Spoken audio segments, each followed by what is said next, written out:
গতকাল প্রদেশ কংগ্রেস ভবনে হামলা চালানো হয় রাকেশ সিংয়ের দলবলের তরফে এবং সেই ঘটনার প্রতিবাদে প্রদেশ কংগ্রেসের তরফে মিছিল করা হচ্ছে শহরে। সেই ছবি দেখছেন, মৌলাল থেকে কলেজ স্ট্রিট পর্যন্ত প্রদেশ কংগ্রেস কর্মী সমর্থকের তরফে এই মিছিল চলছে।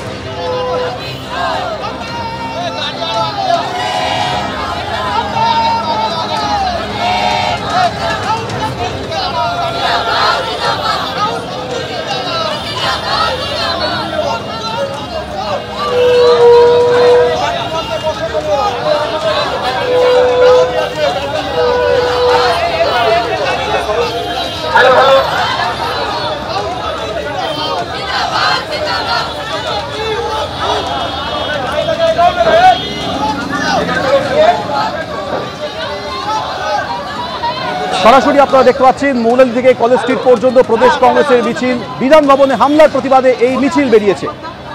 মৌলাল থেকে কলেজ স্ট্রিট পর্যন্ত প্রদেশ কংগ্রেসের কর্মী সমর্থকরা মিছিল করছেন। গতকাল রাকেশ সিং এর দলবল বিধান ভবনে গিয়ে ভাঙচুর চালায়, হামলা চালায়। সেই ঘটনায় তার বিরুদ্ধে একাধিক জামিন অযোগ্য ধারায় এফআইআর হয়। পুলিশ তার বাড়িতে যায় কিন্তু গিয়ে তাকে পায়নি। এদিকে রাকেশ সিং পাল্টা অভিযোগ করছেন যে তাকে অস্ত্র রেখে ফাঁসানোর চেষ্টা করছে। কিন্তু গতকাল যেভাবে প্রদেশ কংগ্রেস ভবনে ভাঙচুর চালানো হয়েছে রাকেশ সিং এর দলবলের তরফে, তার প্রতিবাদে আজ পথে নেমেছেন কংগ্রেস কর্মী সমর্থকরা। এই মুহূর্তে মৌলাল থেকে কলেজ স্ট্রিট পর্যন্ত তারা মিছিল করছেন।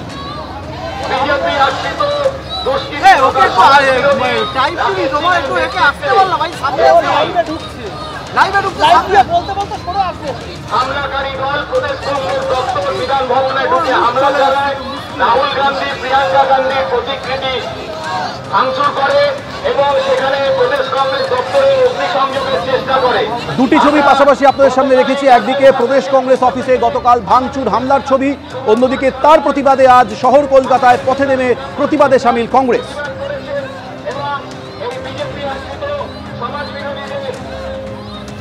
বিরুদ্ধে আজকে জাতীয় কংগ্রেসের সভাপতি শুভঙ্কর সরকারের নেতৃত্বে একটি প্রতিবাদ মিছিল ধীরে ধীরে প্রদেশ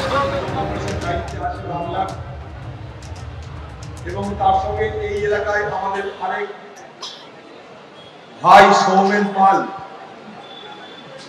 এই দুজনের উদ্যোগে এবং কংগ্রেসের সর্বস্তরের নেতাদের উপস্থিতিতে, সেই সঙ্গে আপনাদের সকলের সহযোগিতায় আজকে এই প্রতিবাদ সভা পালিত হচ্ছে।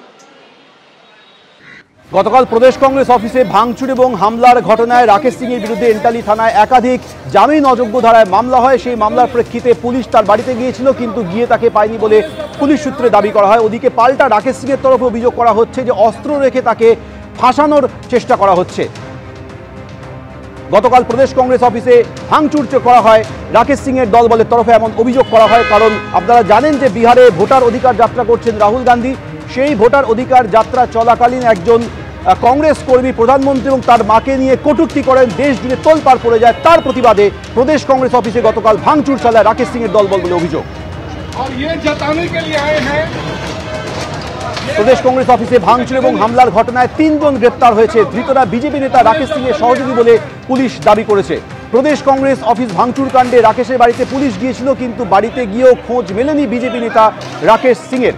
শুক্রবারই বিজেপি নেতার বিরুদ্ধে এফআইআর হয়, এরপর আজ তার বাড়িতে পুলিশ যায়।